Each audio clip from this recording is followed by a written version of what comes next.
Right, everyone. It's great to be here again today. Um, just going to click send the link to the class. Fix the camera. So moving live. Okay. Just trying to send the link class and can go on tonight's class. So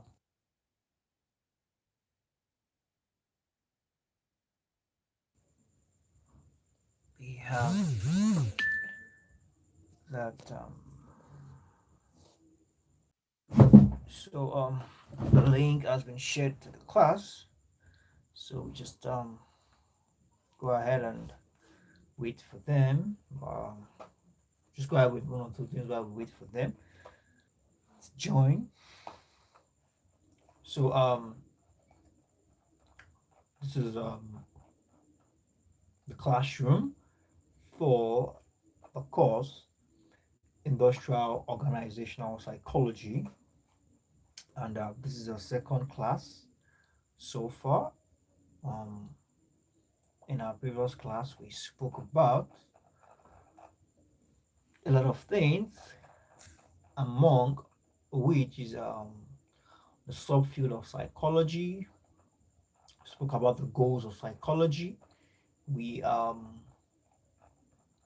we spoke about the organizational psychology. We spoke about social psychology, and we spoke about industrial psychology. And we brought these three together, and we agreed upon that O slash IP, same thing as organizational slash industrial psychology. And the previous class was closed on that. So today we are going to be talking about recruitment, selection, and replacement, and that's Unit 2 of Module 1. So the introduction, we have staffing function is one of the main activities of personnel psychologists, in particular, and industrial slash organizational psychologists and other trained human resources management experts. Now, the gateway to organization is via the staffing activities of the human resource department. Definitely. Now, the gateway to the organization is via the staffing activity of the human resource department. Okay, I think someone with us now is please do all to introduce yourself as you join class tonight. So tonight I want us to favor um favor I believe you. Okay, favor, awesome, it's great to have you. I believe you should by now know that the the principle of the class or the standard of the class is that we are going to take a course and we're going to see the course through. Not until we have seen the course through, we are not taking on that course. So not until we are done going through this course from the beginning to the end of the material, we will not be taking another course. So it's still going to be industrial slash organizational psychology for tonight, and that should be that for that. So today we are taking Unit 2 of Module 1, which is a meaning of recruitment, selection, and placement. Now, talking about this tree, it's a combination. The combination of these three makes up a word which is called staffing. Now, in this staffing, the function is the first point of contact. Staffing function, apart from being the very first point of contact of all employee with the organization, Now, it's one of the oldest human resource function, and it covers three distinct interrelated issues of recruitment, selection, and placement. Just like we just like I read out right now, that staffing function is not just the first point of contact whereby personnel get to whereby employees get to meet their company, but it's also one of the oldest human resource functions, and it covers three distinct but interrelated, interwoven issues of one, recruitment, selection, and placement. Now, in fact, and okay, recruitment, that's recruitment, selection, and placement. So we have that as that. So then, what is recruitment?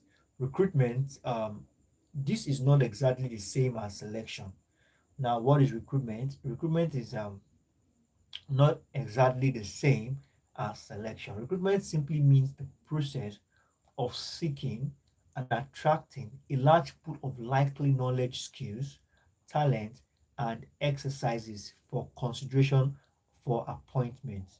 Now, the keyword in this definition is one, the process of seeking and attracting a large pool of likely knowledge, skills, talents, and experience, considering them for an appointment. Now, that is like casting and bringing the content of net to embankment.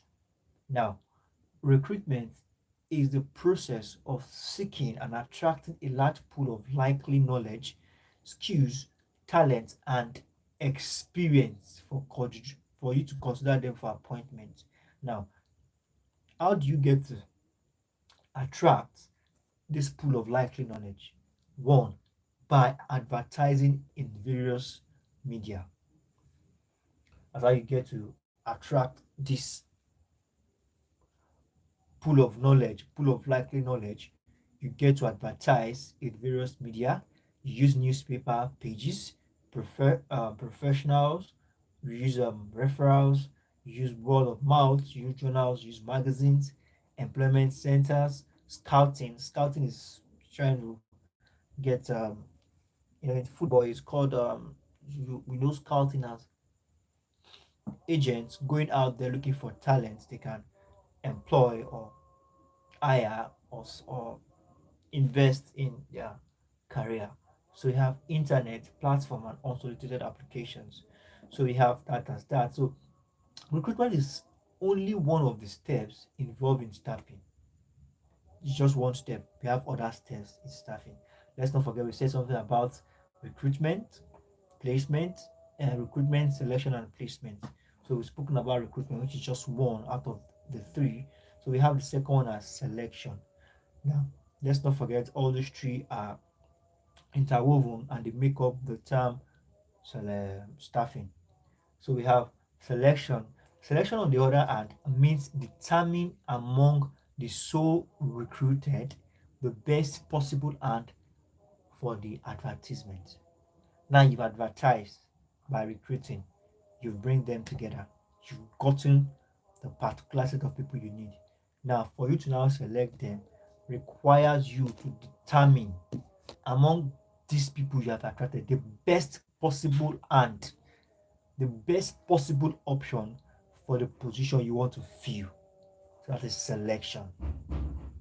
And this process of selection is actually a rigorous exercise involving a number of steps, such as aptitude test. Aptitude test, in the sense that aptitude test simply means aptitude. The word aptitude itself simply means the required ability, the gathered ability of doing something. So now the aptitude test simply means the test to test your ability of doing something particularly.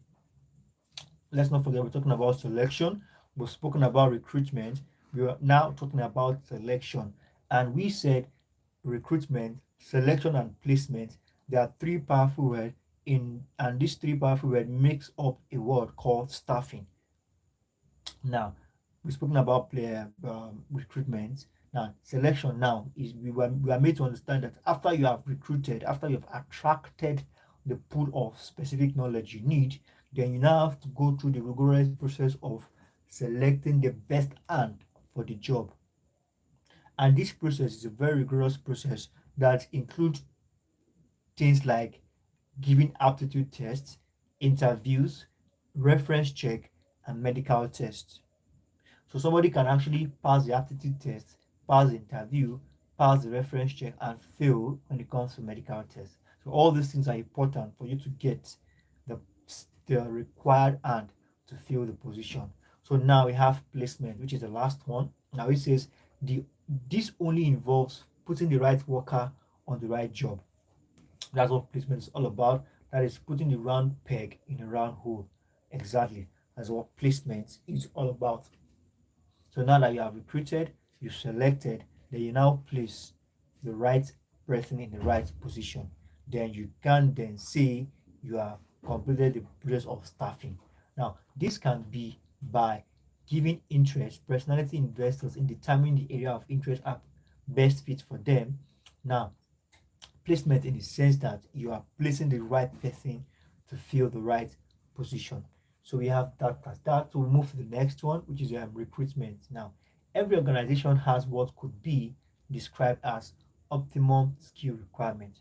Optimum skill requirement in the sense that every organization has their own demand, they have their own standard, and at least before you can work there, you should be in line, you should have an idea of what this organization is all about and how you can blend in. So now in this in reality differs from the available incumbent skills by either plus one or minus one, in the sense that no matter what skills you have, in reality you still have to fall in line with the standard and the requirement of the particular organization you intend to work with. Now, human resource planning is to balance this mix. Now, why do organizations always need people? There is no foreclosing that the fact that an organization is an organism that is a living, dynamic, and growing entity will always need people to renew, replace, reinvent, and refurbish the organizational process for optimum. Now, this is an explanation. The question was asked, why do organizations always need people? Now, organization is a living organism. Organism in the sense that an organization is a living being, and as a living being, there is need for you to grow.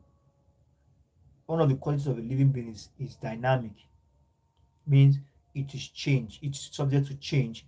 It definitely grows, definitely increase in size, changes, you understand, grow, it changes, and when you grow, definitely there are some cells that will wear out, there are some that will come in newly, that will grow, there are some that will expand, there are some that has to go expand, expand, reintroduce.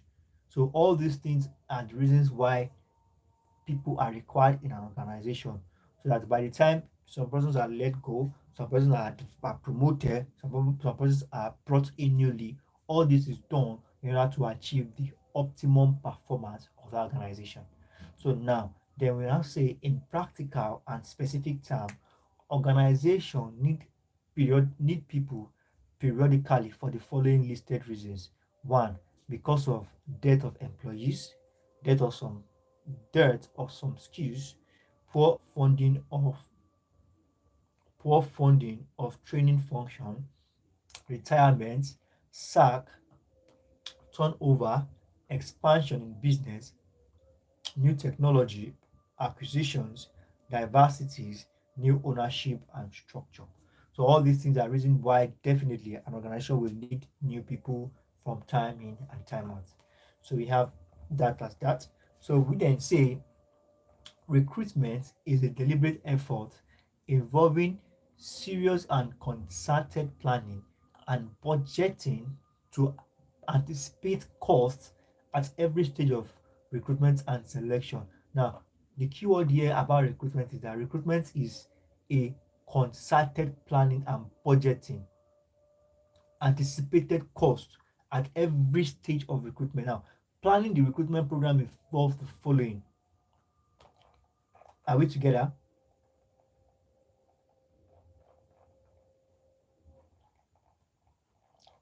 We definitely, let's not forget, we said something about staffing the other time. Before you can achieve staffing, you have to first recruit. You understand? You have to first select. After you've recruited, you select, then you place. Three words that makes up staffing. You have to recruit, select, then placement. Now, you're not talking about why organization people from time to time, which then we are now using recruitment as a key point. So now, planning the recruitment program involves the following basic components. Now, before you can plan a recruitment program, then you need to do something called job analysis. Job analysis is for you to break down what the job you are giving that person you are bringing in newly is going to be all about. You break down. Okay, thank you very much. So you are following. Um, we are two watching this stream. I'm just seeing Favor here. I know of Favor. Who is the second person watching this stream? Please do well to introduce yourself. And you guys are here to like the video. Do also smash the like button too as well. So we have recruitment now, job analysis. In order for you to recruit, then you have to do something called job analysis. You have to plan the manpower, and you also have to announce the recruitment. Then you put in selected candidate for the job. Now, for you to have a functional recruitment process, then you have to first break down what the job you are calling people for, what the job entails. So that is the job analysis. When you break down, when you analyze a job, what it's expected of the job, and whoever is coming to fill in the position, then the manpower. What are your plans for the person you are bringing in? The manpower now is the person who is coming to do the job. It's more of the labor. Then recruitment via announcement of vacancies. After that, you definitely announce the vacancy of the position. Then you select and put the person in the right position. Now we have what we call the recruitment. Now the recruitment is just the opposite of recruitment. Your recruitment is when you are bringing in, when you are extracting a pool of knowledge to come and fill a particular position. And when you do this, you can use a various means like the mass media, the newspaper, professionals, and articles. You understand? Now the opposite of recruitment is the recruitment, and the recruitment simply means approach of controlling labor. And when you are bringing people in, you're actually employing labor. You understand? You are bringing people, you are attracting people, you are definitely employing labor. So now the second option, which is the recruitment, is when you control labor supply. Just two words. The recruitment means the control of labor supply. So we have that as that. Now, the options available to the manager according to Robin and Coulter 2009 says firing. Now, these are the options of the recruitment. Firing. Firing is said to be permanent involuntary termination. You hear the word firing a lot. Somebody will just say, "Ah, I was fired at work." Now, what is the meaning of that firing? Firing at work simply means that permanent involuntary. Definitely, it's never voluntary. If it's voluntary, that means you are resigning, not you are not being fired. I don't know if we get. If you talk about voluntary now, it's you resigning, not being fired. But firing simply means permanent involuntary termination of an employee's appointment. So we have layoff. Layoff is usually temporal, unlike firing, which is permanent. Layoff means temporal, involuntary. Layoff is also involuntary. Probably you must have been given query before then. So layoff of employment which may last for few days, weeks, months, or year. Now attrition, not filling, not filing they are not filing openings. Okay, sorry, I beg your pardon. Said not filling openings created by voluntary resignations or normal retirement. Now, when somebody retires properly and you refuse to fill up that position, then it's called attrition. So we have transfers, moving employee either literally or downwardly to reduce intra-organizational supply demand imbalances and unnecessary costs. We have in football, there's something we call loan. When you loan a player out, maybe the player is not doing so well, and definitely you must pay the player his wages. You understand? So if that cost is now beginning to get unbearable for the club, they definitely will loan out. Excuse me. Definitely will loan out the player in order to avoid unnecessary costs. So we have reduced work week. Employees work week for fewer hours per week, share jobs, performance job, one per. Okay, now one way again to reduce one way again to reduce one way again one of the options whereby managers use in firing people is when you begin to notice that the work week, for example, if you work maybe 5 hours in a week, they begin to reduce it. So indirectly the manager is trying to fire you in the sense that he's trying to control the cost of labor of the organization. So we have early retirement, and we have job sharing. So we have that as that. So now we are going to the source of skills, knowledge, and aptitudes. Now, what are the source of skills? When organization target recruitment, they are not just aiming at absorbing people. Now, let's underline that when organization target recruitment, they are not just aiming at absorbing. They're not just aiming at just bringing people to them. The goal is to infuse knowledge, skills, and specific aptitudes and other unique human attributes that are not readily substituted by machines and equipment. Very true. Now, coming from the point where I'm coming from, every organization have their modus operandi. Even though you have been a banker for donkey years. For example, one of the local bank in Nigeria here is Wema Bank. If you have been a banker working with Wema Bank for 5 years, and now you have an appointment with another local bank in Nigeria, which maybe another local bank, which is maybe GT. GT Bank and Wema Bank both are local banks in Nigeria, but definitely the modus operandi with GT Bank and Wema Bank can never be the same, but it can be very similar. You understand? In the sense that the way at which management operates in Wema can never be the same at which management operates in GT. So every organization have their own goal, have their own way of doing things, and as you are coming in, even though you happen to be their specific attracted knowledge kind of kind of personnel they need, they still have to infuse into you the knowledge, the skills, and specific aptitude required for you to survive on the job. So we have that as that. So then we have source of recruitment. So now they are both broadly into two source of recruitment. Now we have knowledge, we have skills, and aptitudes. Now, source of recruitment are knowledge, skills, and aptitude. Now, all these things exist within the organization, the internal labor market. And those in the external labor market, we have internal labor market, we have now. We are talking about, let me not mix this up for you. Let me break it down for you. We have sources of recruitment, and these sources of recruitment are three: knowledge, skills, and aptitude tests. Now, this knowledge, skills, and aptitude test work for two markets.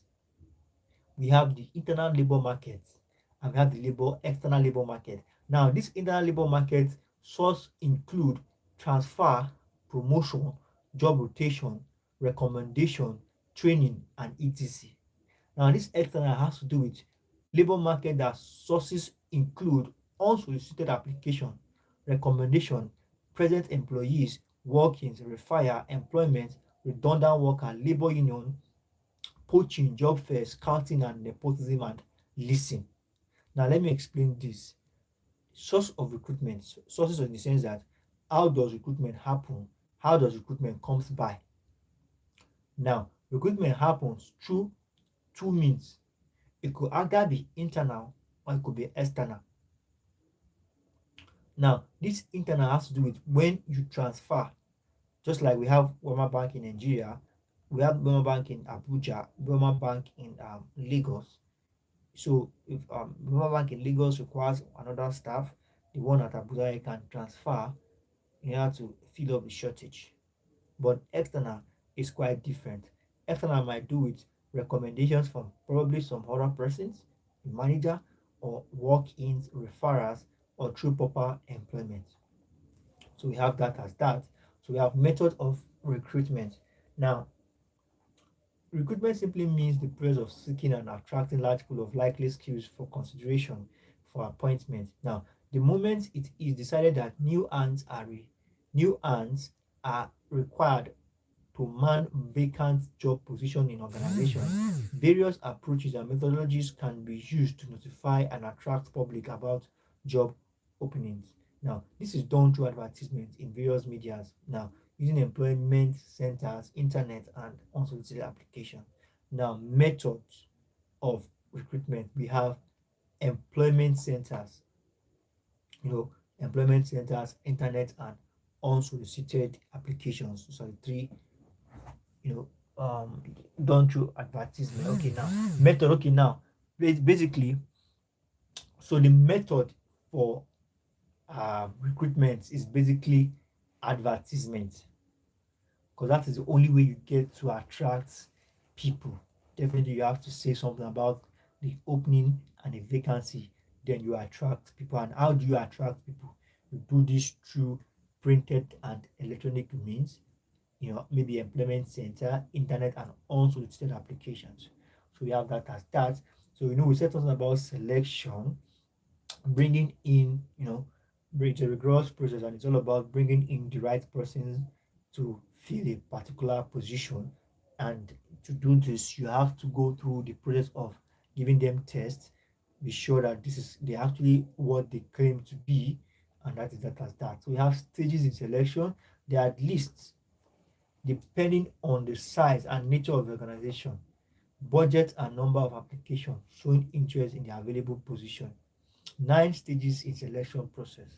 Now, stages in selection, now we have, it all depends on the organization in question, how large the organization is, the budget, and the size. So that is that for that. So we have the first stage, which is, as you can see here on the material, we have the diagram showing us a chart. You have it numbered in alphabets. Excuse me. So we have that as that. So we have the first stage, which is the highest level, is a preliminary interview. That is the first stage selection. The first stage of selection is called preliminary interview. Now, usually exploratory is suitably used where number of applicants is manageably. Primarily, interview further serves as part of screening of those who are qualified enough to participate in the rest of.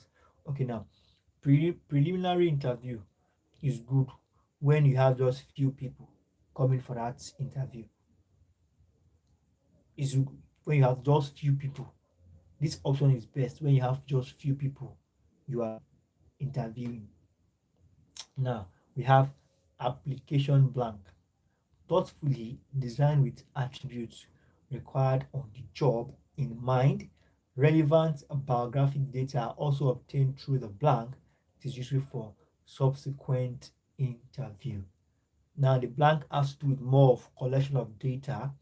Collect your data, your biography, and fill up this data and submit them. So we have second interview, which is often done, which is often done to clarify issues arising in the application blank. Issues in the sense that if the application blank doesn't go well, then the next option is second interview. Now we have psychological testing. Psychological tests are designed on different human attributes. Now, choice of test depends on attributes that are necessary for the job in question. They give greater insight than results or generally more valid, reliable, most measured. Psychological testing in the sense that you are going to test the person mentally. How sound is the person mentally? And it's better, this kind of interview is better because you get to get hand-on information, uh, hands-on information on the person's capacity. We have work history. From the name work history, the experience on the job. Then we have reference check. Reference is that when somebody is referencing back to other places where the person has worked from. Now we have opinion of former employee. People of eminent status are obtained. So just like the reference check, basically where you are coming from, make reference to where you were before. What are the introduction? What are the things you made? What are the achievements you made there? So we have medical explanation. This is when you get to know the medical status of the person you intend to employ. We have recommendation. Recommendation in the sense that when somebody is drawing recruitment from a relative or available position, meaning maybe somebody in that organization, you are in Wema Bank, you're working in Wema Bank, and Wema Bank wants to, Wema Bank is actually recruiting people. So one of the directors of Wema Bank then recommends you. The chance of you getting that job is high because this person who is recommending you is from the same company. You understand? And this person, probably this person is somebody definitely before you can even recommend anybody. That means you have influence in the organization and you have a good track record. So we have offer at this point. A decision to employ is communicated to successful candidates. That's offer when you have been successfully selected, then the job is being offered to you. We have that as that. So we also have placements, successful recruitment and selection. Now we're talking to sub-objective now, which is placement. Now, successful recruitment and selection culminates in placement on worker on the job as they fit to the necessary jobs they have applied for. Just like what I said the other time, placement is that you have gone through recruitment, you've gone through a lot of process, you've gone through the process of selection, you've gone through the process of recruitment. So if you become successfully accepted, then you are being placed on the job. So we have conclusion now, which is staffing involve sequence of activity of which are recruitment, selection, and placement at a major outpost. The overall goal is to create and implement entry portals for organizations using veritable and scientific modes to comb labor markets for the best possible candidates. Definitely. The process of this selection, recruitment, and staffing, the process of selection, recruitment, selection, and placement is that the organization is taking advantage of the labor market, combing the labor market to get the best available option to fill the position with. So we have that as that. So we then move to the next unit, which is learning and training. So we have meaning of training. Now, learning is a key process in human behavior. Please take that down because in your exams, I believe you're gonna go through sub objectives and objectives. So key points like this, you should pay attention to them. You should take note of them. Now, learning is a key process in human behavior. It plays crucial role in language, custom, belief, attitude, personality, and perception of people. Learning plays a key role in all of this. Learning can be defined as any relative change in behavior occurring as a result of practice or experience. That is the definition. A change in behavior. When there is a change in behavior, probably you want to cross the road, you want to use the road. Before now, maybe you don't observe the zebra crossing, but maybe at the point of you now crossing, then your attention is being drawn to the zebra crossing. The next time you want to cross the road, you will definitely observe the zebra crossing, meaning that you have learned something. Or maybe when it comes to you at work, definitely maybe you do something in a very terrible way, then over time you are being properly taught on how to do it. There's if there's no change in behavior, then you have not learned. That is the key word in learning. There's a change in behavior based on what? Based on something. A change in behavior based on practice or experience. That's what learning is all about. Thus, the basic elements of learning are: one, change in behavior; two, change occurring through practice or experience; three, change must be relatively permanent. Then you have learned. I don't know if you get that. The three basic elements of learning are change of behavior, change occurring, okay, change as a result of practice or experience. Then change must be relatively permanent. Now, learning occurs in three ways: informally, that is spontaneously, and incidentally, and formally, through structured process. There is distinction between terms of learning and training, even as they are distinct but complementary terms involve process. Okay, I think that was an error there. Learning occurs, I think it's there in two. Learning occurs in two ways: informally. Okay, no, three ways. I mean, three ways. Okay, now I think I've gotten that. Three ways: informally, incidentally, and formally. Informally in the sense that it just happens, does not observe a structure. Incidentally means it happens based on unexpectation, but formally it happens based on you observing a structure. Now, there is a distinction between the term learning and training, even as they are distinct but complementary terms which involve, now they complement each other. Training and learning complement each other even though they are different. So now terms which involve the process of means of injecting new knowledge. Now, training and learning, the two of them, means the process of injecting new knowledge, skills, and aptitude into workers for efficient discharge of their job. Now, we have training. According to Naylor, according to Naylor and Blum, 2001, is the process that develops and improves skills related to performance. Training, according to Naylor and Blum, 2001, they said it is the process that develops and improves skills related to what? Performance.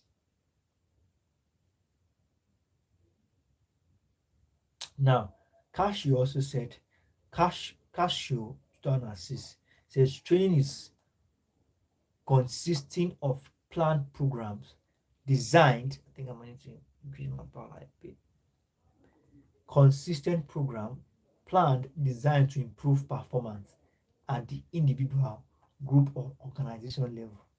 That's Cashew's definition. Consistent planned program to do what? To improve performance, both at individual level, group, or organizational level. So we have that as that. So we have training can be equally be described as a human resource personnel activities designed to facilitate the learning and development of a new and existing skill. Now, training can be said to incorporate the following: it's a process, it is used to develop a skill, in all probability, increase production and reduce error. Yeah, relates to performance in some ways. A planned activity of human resource department. Facilitate learning in areas of skills, knowledge, and attitude. That is what training is all about. So we have factors affecting learning. In brief, factors affecting learning are so numerous and has to do with environment, the learner, the tutor, as reflected in the figure below. They can, however, classify as internal and external factors. So two factors affecting training now, sorry, two factors affecting learning. We have the internal and the external factors. So now we have the external factors are rewards, punishment, relationship, environment, learning context, distraction, workplace, facilities, tutors, and method. So we have the internal methods are the perception, memory, motivation, intelligent content, emotion, and personality and forgetting. So now for the external factors, that has to do with the environment, which is relationship, facilities, tutors, method, inhibition, and workplace. But internal factors now we have perception, memory, motivation, IQ. So we have that as that. So what is inhibitions? There are two types of inhibitions. We have the retroactive inhibition, that is previously learned experience or material interacting to mask or disturb the recall of a newly learned material. Inhibition in the sense that, excuse me, something you know. Now we have these two types of inhibition. We have the retroactive. Retro in the sense that previous, something you have learned previously, but now it's affecting you. It's affecting your process of learning something new. Now we have proactive inhibition. Proactive inhibition in the sense that exposed to after learning may affect the recall of previous one. The after learning of a particular thing begins to conflict. Let me use the analogy of religion. There are a lot of controversies to some persons when it comes to religion, because you get to know of some things. Probably you read the Old Testament, and now you're reading the New Testament. You begin to realize that there are some contradictions. There are some things that are actually not balanced. Now, this is what we talk about when we talk about retrospective inhibitions, and the other one, which is retrospective, which is proactive as well. So the retrospective is what you have learned before affecting the new one, but the proactive now is the new one you have learned that is now affecting the previous one. So these are the we said that is the external factor. That's what we call one of the external factors. So now we have forgetting. From the name, forgetting, when you totally or temporarily forget what you have learned. We have IQ, which is intelligent quotient. We have that as that. So we have learning theories. I think we'll have to call it a day at the learning theories for today. Then we will be moving to the next chapter. So we have learning theories. Psychologists have been interested in the intriguing process. Intriguing is something that is very interesting, and every precept you get to discover something new. Intriguing process involved in human learning. Now, as a result of such efforts, a body of knowledge has built up which describe the principle of process involved in learning. Now we have learning theories are one, behavioral, social cognitive, and information processing theories. 3. Behavioral theory, social cognitive, informational processing theory. Now we have behavioral theory. Two notable approaches are presented, which are classical and operant conditioning principle. Now, under behavioral theory, we have two approaches, which are classical conditioning and operant conditioning. Now, what is classical conditioning? Now, this approach is promoted by the work of Ivan Pavlov Ivan Pavlov. The classical conditioning approach under the behavioral theory is promoted by Ivan Pavlov in the year 1849 to 1936. Now, the Nobel Prize experiment on the activity of the dog saliva uh, salivary gland relative to different types of food accidentally dissolved, the dog began to salivate. Okay, at the present sight of food, dish, smell, or even person delivering the food, long before the food was placed in the mouth.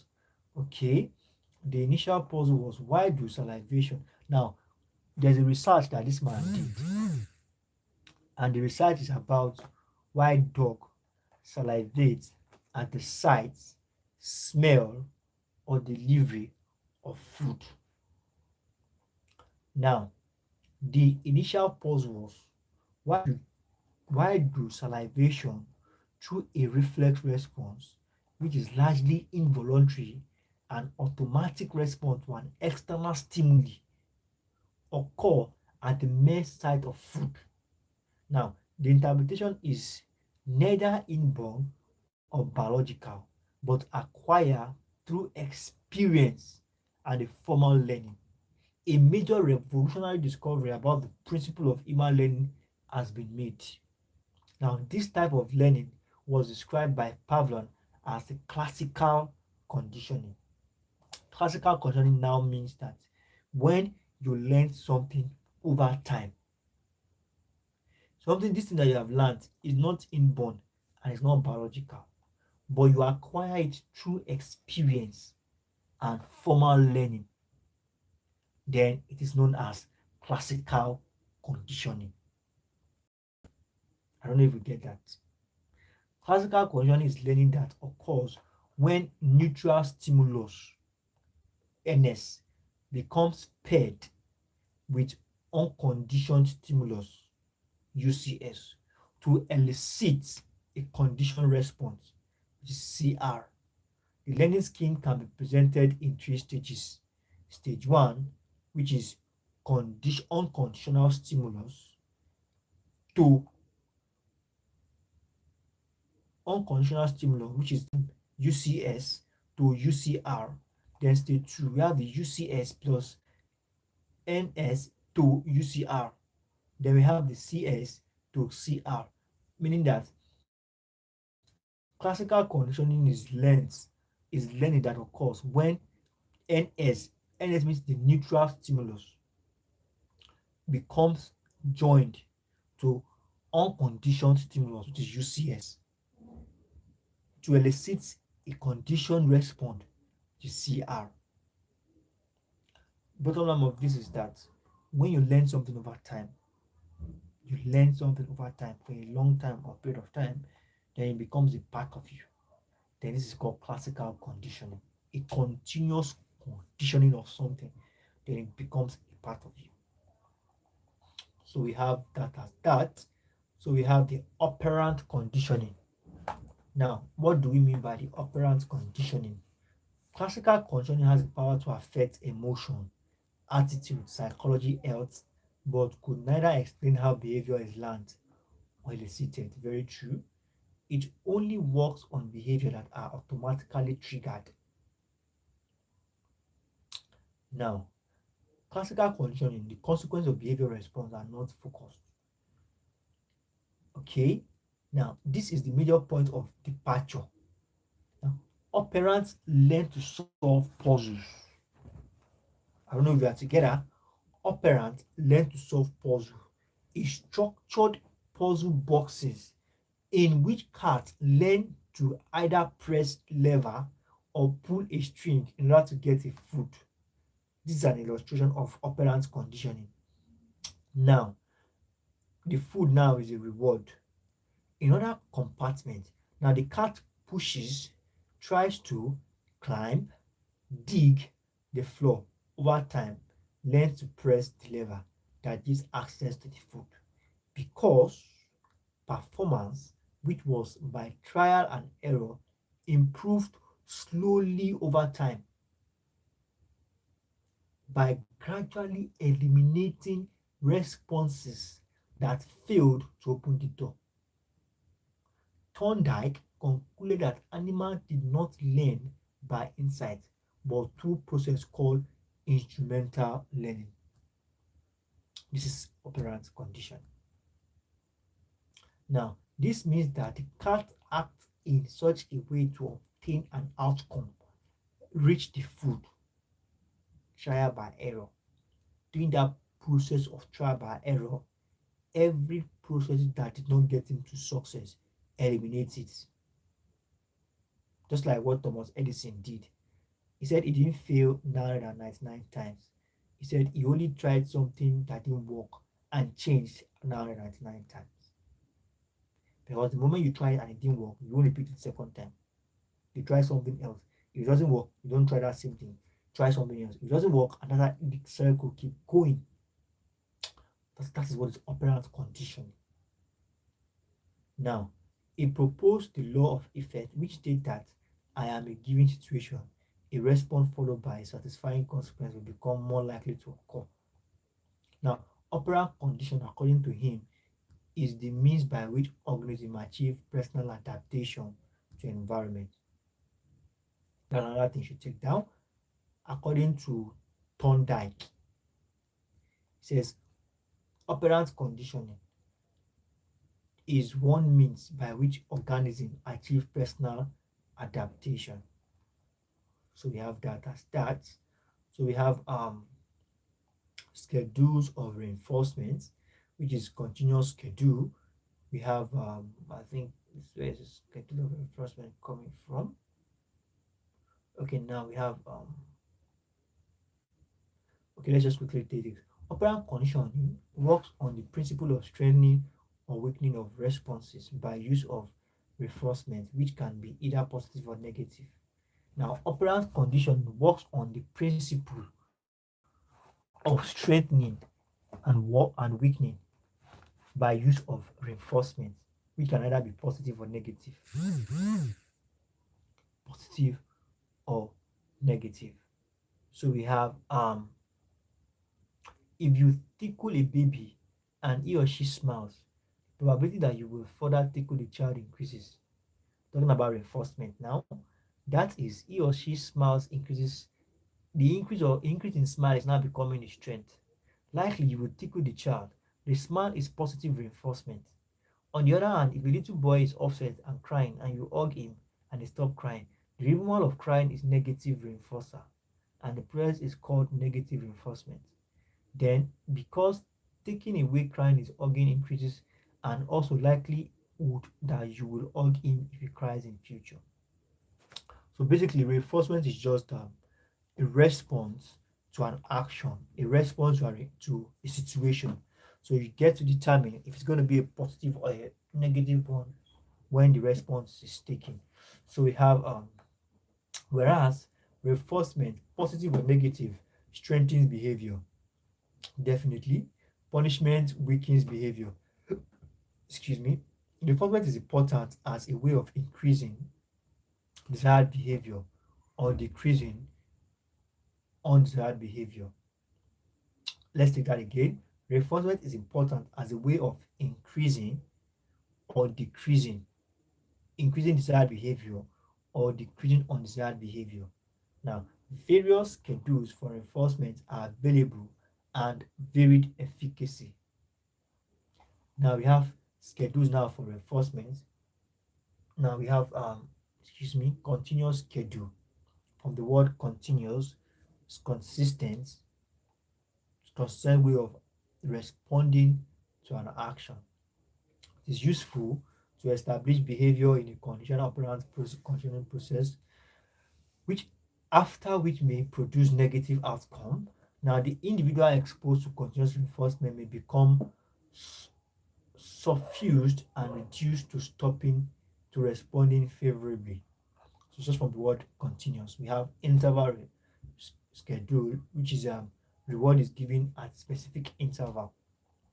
Unlike the continuous schedule, internal interval means rewards are being given on interval basis. So we have the fixed interval, we have the variable interval. So we have that as that. we also have so we have the ratio schedule now based on ratio, variable ratio. So we have that as fixed ratio. We have the variable ratio, just like the way we have interval schedule. You have fixed interval, you have the variable interval. Same thing on that ratio. We have fixed ratio, we have the variable ratio. So we have that as that. So just going to talk about social cognitive theory. Now, this social cognitive theory is also called cognitive theory, cognitive social learning, or cognitive behavior theory. Now, this set of behavior, psychologists believe that behavior is more than simple. Behavior is more than simple stimulus and response. Rather than thinking and interpretation of stimuli, SOR, stimulus organization response, stimulus organism response, are bona fide part of learning process. Now, social, no one will say cognitive. Cognitive is cognitive has to do with your mental strength. Then from the word social, how you respond mentally to your society. Basically, that's what it means. That's what this theory is talking about. So and he said here, according to this view, human learning is influenced by multiplicity of factors such as belief, motivation, attitude, expectations, and emotion. That's what this theory is talking about, social cognitive theory. So we have that as that. So tonight we'll be stopping at what we call information process theory. Now the human memory is highly functional and biologically adapted for everyday life by receiving and automatically filtering a barrage of information and selecting, retaining, and recovering essential information for our survival as the capacity of human memory, ability to receive information, filter the good one, keep the bad, filter the bad one, keep the good one for information and daily survival. So basically, this is what learning is all about in consideration of information processing theorists. Now, the theory uses the computer metaphor to explain basic as information processing theory. Now, this theory uses computer metaphor. Information process theory is a theory that uses computer metaphor. I don't know if you're together, to explain the basic function of human memory. This is the theory that uses computer metaphor to explain the basic function of human memory. Now, by conceiving human learning as composing of two fundamental importance, which are information storage and processing. Comparing computer memory, comparing human memory to that of computer memory, it says has two fundamental important mechanisms, which are information storage and processing. Information storage and processing. Now, information storage involves three main stages, which are sensory input, storage, and retrieval of information. Information storage has to do with sensory input from our senses, storage and retrieval of information, remembrance, reflects. So we have learning is viewed as a system involving the input of information, you understand, and retrieval of several issues like creativity. Okay, so we have a diagram, information process and human memory. So we have a diagram, we have three boxes. We have memory, sensory memory, which are purpose, duration, capacity. Purpose of sensory memory is to hold sensory information. It lasts up to 1 to 2 seconds. As you can see, it lasts 1 to 2 seconds, 2 to 4 seconds, and the capacity is large. That is for sensory memory. But for the short term memory, the purpose also is for holding, but duration is larger, that's 30 seconds. And capacity is limited. It has a larger duration but limited capacity. So the long term memory, which works well with the short term, it's a rehearsal. When you rehearse something that is short, it then becomes a long term thing you remember. So purpose is to relatively permanent storage. That's what it has to be learning. You get to know what you rehearse over time, what you practice over time. So the duration is relatively permanent. Capacity is relatively unlimited. So that is that for that. So I believe for now we'll stop at that. Now, okay, let's now the sensory memory. Now for sense SM. Now let's take note of this abbreviation. SM is sensory memory. STM short term memory. LTM long term memory. SM short memory. STM is short term memory and LTM is long term memory. So we have that as that. So let's call it a wrap for today. We are going to be stopping here for today, and in our next class we'll be taking human memory. Thank you very much for hanging on to this moment. Thank you very much. I really want to say a big thank you, and a retrospective assignments. If you're here to submit it, please do well. Submit it on the WhatsApp platform. I believe you learned 18 or 2 today. Um, and I want to tell you, please not to just close the book after the class. Do well to revisit all what we have discussed tonight, as you have learned that learning becomes permanent when you rehearse over time, and it becomes stored in the long term memory. As you have learned it now, it's basically stored in the short term memory. You understand? But over time, when you rehearse it, when you go back to it, then it's transferred back. It becomes permanently, and the capacity becomes unlimited. Thank you very much.